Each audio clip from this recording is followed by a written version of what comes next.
呢排太空遊毒品嘅畫面，好似一夜之間出現喺 IG、Facebook、街頭、公園，一支電子煙嘅樣，但係我哋知道入面盛載住嘅未必只係毒品咁簡單，可能仲有啲講唔出口嘅嘢。啲人話年輕人唔識諗，但可能係冇人問過佢哋，你其實頂唔頂得住？ Hello， 大家好，又嚟到假日遊學團嘅 YouTube channel 啦。我係今日你嘅主持阿 Ben， 我係阿卡。喂，阿 Ben， 你知唔知今日咩日子啊？咩日子你生日啊？唔係啊，今日係6/26國際禁毒日。國際禁毒日有咩搞啊？梗係講下而家年輕人最流行嘅太空遊毒品啦。太空遊我知啊，因為由2月開始已經列為毒品啊嘛。我相信大家都知。雖然係咁啫，但係我喺電視機同埋網絡咧都不斷見到有啲年青人公然咁樣吸食。根據警方嘅資料庫顯示咧，由修例2月到而家幾個月啫嘛，已經因為涉及太空遊毒品嘅拘捕咗超過300人，仲多過舊年成年咁多。不如我哋今日去了解下究竟年青人點樣睇太空遊呢樣嘢咧，同埋佢哋受緊啲咩壓力好嘛？梗係好啦，因為我已經唔係 Gen Z 㗎啦，唔係好耐啦，唔好咁講啦。因為我唔係 Gen Z 嘅原因，所以我就想知道佢哋而家潮流興緊啲乜嘢，同埋佢哋點解要去食。咁不如我哋行啦好嘛？好 ，Go！咁我想問下你知唔知道咩叫太空遊？聽過係毒品，食完之後會令人上癮啊，會出現一啲神志不清嘅狀況。有嘅有，真係都周街都切嗰啲橫幅啊，係咪？我就知佢係毒品咯，我就知佢應該同食煙差唔多，應該同我諗。有冇聽過太空遊毒品呢樣嘢？有啊，我見好似話喺嗰啲後生仔嗰啲都好興。知道。有咩依託位置？都有聽過。有。通常喺學校老師都有講過，叫我哋唔好掂太空遊或者點樣。咁你有冇聽過太空遊？有，聽過啲咩？見過啲片咯，啲人傻傻地咁樣咯，吸到。係啊。有冇聽過太空遊？有啊，學校教嘅咯。唔健康啦，同埋會令到你失去理智。毒品會令人上癮，即係有少少似毒品丸仔咁嗰啲，即係總之超級壞嘅藥物啦。知啊，毒品咯係，會上癮嘅咯。可唔可以講下咧？你究竟係00後定係10後啊？10後。我係11，佢12。哦 ，OK。00後定10後？00後。00後。係。00後。00後。00後，00年咯。10後。00後嘅。00後我係。10後。見到吸食太空遊毒品嘅人嘅感覺，我覺得佢哋係誤入歧途啦。咁其實佢哋入咗嗰條路之後就好難出翻嚟咯。我覺得係啦，可能覺得揾唔到即係冇乜 purpose 嘅話咧，就覺得嗰樣嘢可以幫佢哋抽離 reality 咧，就係啦嗰種感覺咯。佢哋又追求緊嗰種感覺。其實我哋要俾多啲憐憫心佢哋，覺得係啦，要幫佢哋，唔可以一見到就即刻 judge 佢哋咁樣咯。都係為咗逃離生活嘅嗰種壓力，因為可以短暫地將嗰啲煩惱拋之腦後。喺香港呢個高壓環境咧，就香港人會更加受毒品嘅誘惑所影響。成身都喐唔到啊，或者瘋狂抽搐嗰啲咯。冇乜意識，唔知自己做緊乜咯係。我覺得係有機會係同輩嘅影響。貪佢嗰啲一時嘅快感啊，之後又以為自己會可以試一次啫，冇嘢咁樣咪去試咯。好奇咯，好奇，貪好玩啩。咁你會覺得有啲咩對佢有啲咩感覺？都唔好同佢太近佢，因為我覺得佢有機會會影響我。癲喪沉迷不能自拔，咁你知啲後生就係啲朋友嗌咩咁佢就咁啊試下啦，試一啖跟住點知就一路吸落去咁咯，係啦，即係又中又好奇又中意試新嘢。好啦，我而家諗住問翻你第一條問題。個問題就係咧00後啊，定係10後？你咪玩嘢。呢片年青人面對緊嘅壓力大唔大咧？都大，因為除咗係讀書方面咧，仲有其他社交啊，同埋一啲人際嘅關係嘅壓力。學業壓力咯，屋企人帶俾你嘅壓力咯，我覺得想你考好啲，讀大學嗰啲俾啲，或者成日將你同人比咯，可能。咁除咗學業上可能屋企人嘅壓力啊，或者身邊朋友感情上面嘅關係啊，朋友上面嘅關係，呢都有息相關嘅，我覺得係啦。大㗎除咗即係仲讀緊書嘅就學業啦，跟住出到嚟啊考完 DSE 嘅咁就係同我一樣問題啊，就話揾工同埋生活開支嘅問題咯。我而家都揾緊工。我呢個歲數咪事業咯。咁如果佢哋嘅後生嘅咪可能學業啊、人際關係啊之類。咁如果再大啲嘅咪可能家庭、婚姻、經濟，就係總之其實唔同階層都有唔同嘅壓力㗎啦。不過4分自己俾自己壓力咯。都5分，父母家長嗰啲咯。會話我咯，跟住係咁串咯。唉，算啦，留班就留班啦咁樣。而家都我諗7分啦。我錢銀嘅問題，而家係失緊業咯。哦，失緊業。係啊。8至9咁樣啦。哇！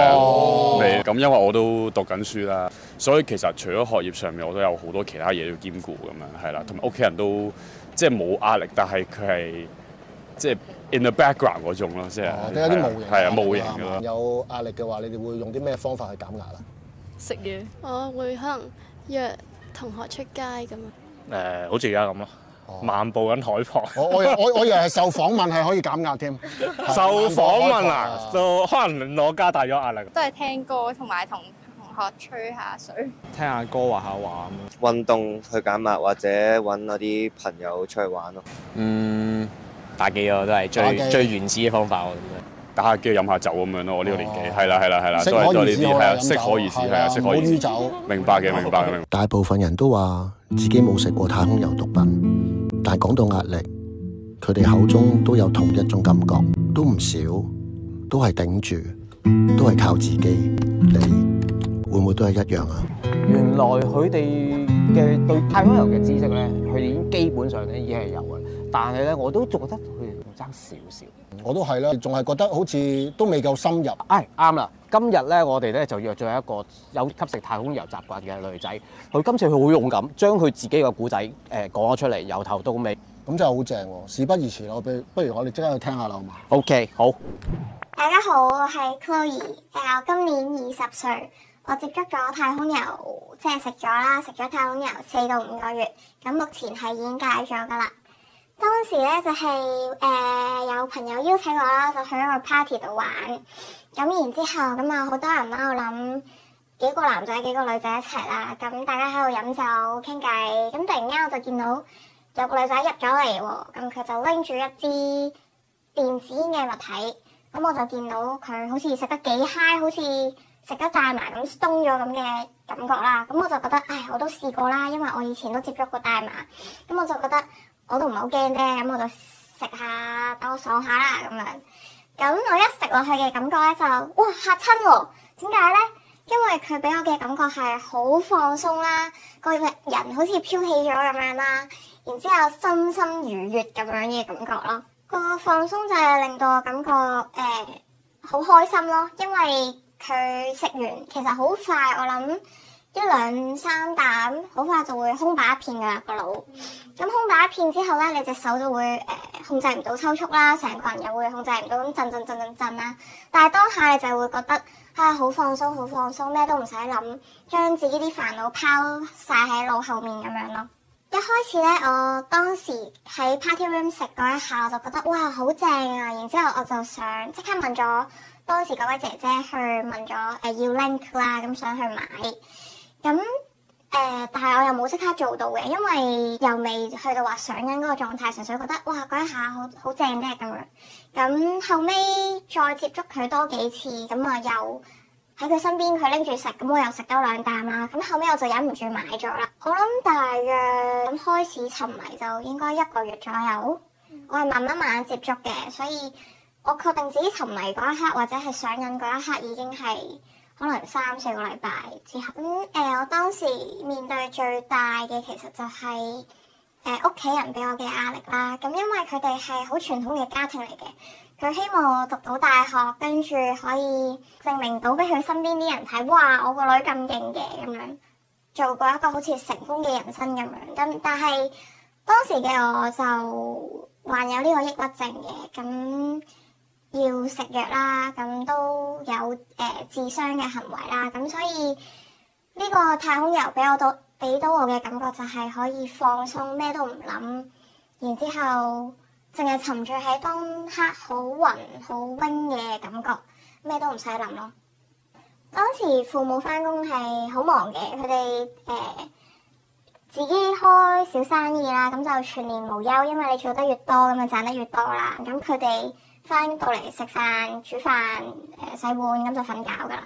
咁所以其實冇太多嘅傾偈交流啊，或者係真係心靈上嘅溝通咁樣咯。所以陪伴真係唔叫陪伴咯，嗰啲我覺得。咁之後就俾屋企人發現咗，因為例如話我會好不自覺咁樣拉住個門嘅門釘，啪啪啪咁樣開唔到，因為我 lock 住咗，我唔記得要解開個 lock，咁我就喺度唔知做乜嘢，好大聲嚇親佢哋，或者我會跌嚟跌去彈嚟彈去，好大聲咁樣咯。佢哋個反應就係第一下就問我咧，係咪食毒品啊？我話唔係啊，佢呢個係醫學用品嚟㗎咋咁樣。咁然之後，咁當然後尾開始新聞就講話，哇！太空有啲人咁樣嘅食到，咁我就知道，哦，好似係毒品嚟嘅喎，咁樣。咁佢哋都好嬲、不解同埋好討厭食緊毒品嘅我咯。跟住媽咪爸爸就報警啦，咁就拉咗我入去醫院啦，咁就強迫我住呢個精神科，嘗試去戒太空遊啦。咁當時我都確定自己上咗癮㗎啦，因為每時每刻個腦就諗緊幾時有得食咧，我快啲講大話出翻去，我就快啲有得偷偷地再食啦咁樣。佢個副作用太大啦，首先佢會因為我係女仔啦，咁佢就會令到我可能啲體毛生出嚟啦，咁作為一個女仔梗係唔中意啦，你中意靚靚地啊嘛。咁然之後又會爆好多暗瘡啦，因為佢好似係會令到雄性激素上升嘅。咁聽講有啲報道仲話女仔下體會變形咁樣，好恐怖啦，仲會有脫髮嘅問題啦。咁我就有一日下定決心，我都唔想屋企人咁唔開心，我就戒咗佢啦。當時嘅我咧，我覺得最需要有人 stop 我咯，我覺得需要有個人真心咁同我講太空遊嘅壞處啦，需要有個人可以陪到我傾偈啊，去大家互相訴苦啊，講下大家最近有咩壓力咁樣。因為當時嘅我因為個病情，所以唔係好識到朋友，或者啲朋友都因為咁樣，或者因為其他嘢遠離我。咁所以冇抒發嘅途徑之下，我就選擇咗好愚蠢嘅食太空遊嘅方法去抒發自己嘅壓力。千祈唔好剔嘢 ，OK， 乜都唔好，千祈唔好因為好奇心，因為你一旦嘗試過就好難翻轉頭，真係呢個真係好重要。因為你嘗試過嗰個刺激感之後，就算你戒咗啦，你一世以後都會記得，個大腦都會記得嗰個刺激感。以後遇到啲難題啊，咁樣可能就會想翻返去嗰度逃避。咁所以其實係你一接觸咗戒嘅，唔係當刻，係成世。有啲故事唔係用幾句說話就可以講晒，但係有勇氣講出嚟嘅，都已經好值得被尊重。接住落嚟，我哋會揾社工傾傾，睇下可唔可以了解多啲青少年掂太空遊背後其實係有咩需要。而家呢個階段嚟講咧，係好普遍嘅。我手頭上嘅個案有80%都有接觸過或者係吸食緊太空遊嘅。佢哋會覺得太空遊咧，可能有短時間俾佢可以逃離到呢個現實世界嘅，係啦。即使可能嗰個藥效係好短暫嘅啫，1分鐘啊2分鐘都好，佢哋都覺得可以幫佢哋逃避緊一啲壓力啦。即係可能佢哋面對一啲學業啊、朋輩啊或者屋企嘅壓力咧，佢哋就覺得好方便咯。太空遊咧，只需要一支煙槍就可以攞出嚟啦。咁佢哋可以喺公眾場所啊，甚至乎返緊學啊或者其他交通工具上面咧，一攞出嚟就可以食啦。其實佢哋好大部分咧都離開咗一個正規學校嘅體系㗎啦，係啦，咁佢哋可能都係得13、14歲嘅年紀啦，咁佢哋好大部分嘅原因咧，都係覺得喺學校揾唔到朋友，佢哋嘅學業成績咧未必係差嘅喎，有時可能都係喺一啲 Band 1嘅中學嗰度出嚟，佢哋好重要嘅朋輩認同咧得唔到。由中學開始咧，其實佢哋可能就會開始接觸網絡嘅世界啦，咁然後佢哋就會認識一啲唔同嘅社交圈子啦，可能呢啲圈子咧係喺佢以前讀書嘅時候完全未接觸過。咁如果對方本身係一啲售賣毒品嘅人咧，其實佢哋都好容易會用佢哋嘅方法去吸引到呢一班啱啱輟學嘅年青人。而家好多年青人咧，佢哋都係面對緊屋企嘅一個成長環境咧，就係可能父母去揾食咧，其實好多時都係忽略咗佢哋一啲成長上面嘅需要嘅。咁但係當佢哋面對五花八門嘅一啲資訊嘅時候咧，其實可能佢哋都會覺得好迷茫，一啲灰色嘅地帶，唔知佢點樣處理啦。我相信佢哋都需要一個成年人啦，或者係屋企人又好啊，社工啊，又或者係老師都好，去俾一啲提議俾佢哋，令到佢哋知道到底有啲咩途徑係可以建立到一啲健康嘅自我形象。做完訪問，坐喺海邊，我哋都靜咗一陣，有一種好攰嘅感覺。呢個攰可能係因為明白多咗呢一代年輕人承載緊嘅壓力。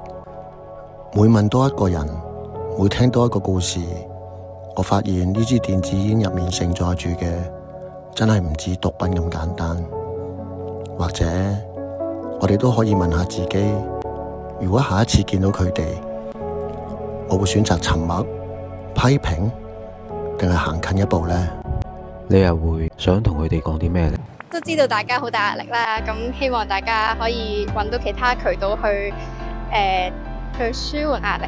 你掂嘅就唔好覺得自己入咗呢條路之後咧，就唔可以出翻嚟，一定有好多其他方法，好多人咧會用盡一切方法幫你嘅。如果你揾到啱嘅人嘅話，揾多啲自己比較正面啲嘅興趣啦，就唔好太依賴呢啲即係比較一時嘅快感嘅嘢啦，一時間舒緩到咁就有機會令到你後患無窮啦。唔好掂太多咯，呢啲雖然我明你哋都有壓力嘅，但係我覺得仲有可以有更好嘅其他方法去俾你去減壓或者接觸更多嘅新事物咯。可以去多啲去探索生活嘅不同面上咯，就好似話減壓咧，其實就唔單止得吸毒或者係打機嘅，其實唔單止得一條路嘅，可以多啲揾啦。生活好美好嘅，就係比食毒品更加美好嘅。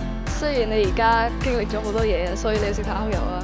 不過我希望你可以恢復翻你嘅健康啊，同埋你都可以即係順利。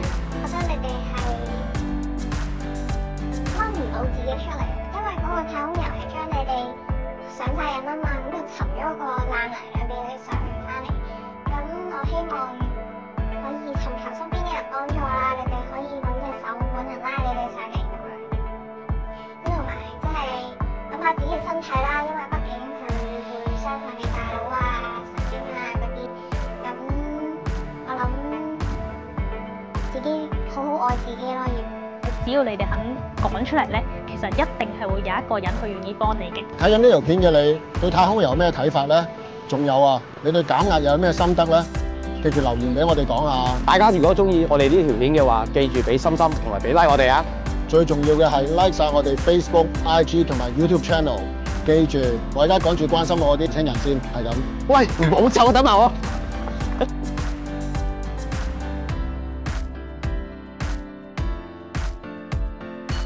大家好，我係明德會青彩中心嘅主任阿黃 Sir。聽咗咁多，我相信大家都開始明白，要預防吸毒咧，我哋可以馬上開始做嘅咧，就係關心我哋身邊嘅年青人，多啲聆聽同埋關懷佢哋。盡量提供啱佢哋需要嘅協助，令到佢哋唔再使用毒品去應對人生嘅壓力同埋難題啦，令到毒販無機可乘。另一方面，要有效咁樣阻止太空油毒品喺社區蔓延，我哋亦都好需要社區各個持份者嘅協助，幫助年青人嘅同時，亦都需要從教育層面去着手嘅。